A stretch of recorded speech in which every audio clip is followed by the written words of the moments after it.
Welcome back to Quantum Tech Lab. I'm Luna, and today I'll guide you through a simple process how to disable the YouTube app on Android.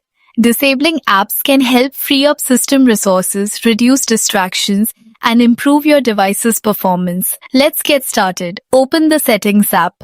This is your central hub for managing everything from apps and storage to privacy and security settings. Now scroll down and tap on Apps or Applications, depending on your device model.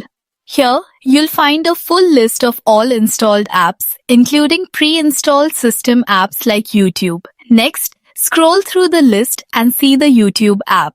Tap on it to open the Apps menu. You'll see several options such as Force Stop, Uninstall Updates, and Storage. Look for the Disable button. Tapping Disable will prevent the app from running in the background and hide it from your app drawer.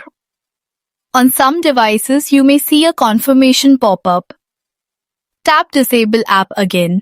Disabled YouTube on your Android device. You can always re-enable it later by returning to the same menu and selecting Enable. Thanks for learning with Quantum Tech Lab, where technology is made simple and practical for everyone. Stay connected for more helpful tech guides.